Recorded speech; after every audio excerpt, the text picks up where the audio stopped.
13 பேரை கொண்டுட்டாங்க வச்சுட்டாங்கன்னு எடப்பாடியார் மேலே அவ்வளவு அவதூறுகள் அவ்வளவு அலிகேஷன்ஸ்லாம் அப்போ பண்ணிட்டு இருந்தாங்க. பட் ஆனால் உண்மை அந்த மனிதர் வந்து நீங்கள் அந்த மனிதருடைய பண்பு நமக்கு தெரியும், அந்த மனிதருடைய குணம் நமக்கு தெரியும். அவர் ஒருத்தரை கொல்ல சொல்கிற அளவுக்கு ஒரு மனிதரா அப்படின்னா தமிழ்நாட்டு மக்கள் எவனை கேட்டாலும் சொல்லுவோம் இல்லை. சரி, அவர் வந்து ஒரு வெள்ளந்தி, ஒரு அப்பாவி, ஒரு நேர்மையான மனிதர், ஒரு விவசாயினுடைய மகன், ஒரு விவசாய குடும்பத்தில் பிறந்த மகன், நம்ம மக்களுள் ஒருவர் அப்படின்றதெல்லாம் மக்களுக்கு தெரியும்.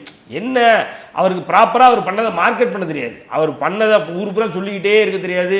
அதுக்கு ஒரு டிசைன் போட்டு அதுக்கு 400 கோடி செலவழித்து அதை மக்கள்கிட்ட போய் சேர்க்கறதுக்கு உண்டான வழியில் அவர் பார்க்க மாட்டார். அவர் நான் நல்லது பண்ணனா பண்ணன்னு ஒதுக்கிறோம். ஒரு எடுத்துக்காட்டுக்கு தான் அந்த வேதாந்தா குழுமத்தில் அந்த காப்பரை வந்து அங்கே தயாரிக்க போகிறோம் அப்படின்னு சொல்லி கம்ப்ளீட்டாக இந்தியாவில் இப்படி ஒரு நிறுவனம் இயங்கலாம் அப்படின்னு சொல்லி தூத்துக்குடியில் அது இயங்குறதுக்கான எல்லா என்ன சொல்ற வழிவகைகளும் இருக்குது அப்படின்னு சொல்லி அவன் க்ளீன் சீட்டு வாங்கிட்டு வரான். ஆனாலும் எடப்பாடியார் அவர்கள் அந்த இடத்துல காப்பரே தமிழ்நாட்டில் தயாரிக்கக்கூடாது அப்படின்ற மாதிரி நான் ஒரு சீட்டு வாங்கிடுறேன், வாங்கிட்டா நீ என்ன பண்ணுவேன் அப்படின்னு இந்த தமிழகத்தில் எங்கேயுமே காப்பரே வந்து உருவாக்கக்கூடாது, இதற்கான ப்ரொடக்ஷனே தமிழ்நாட்டில் அது ஒரு கேப்பபிலிட்டி இல்லை, எஃபிஷியன்சியே இல்லை, நீட்டாக வாங்கிட்டு வந்துடுறாரு. இன்னைக்கு தயாரிக்கல.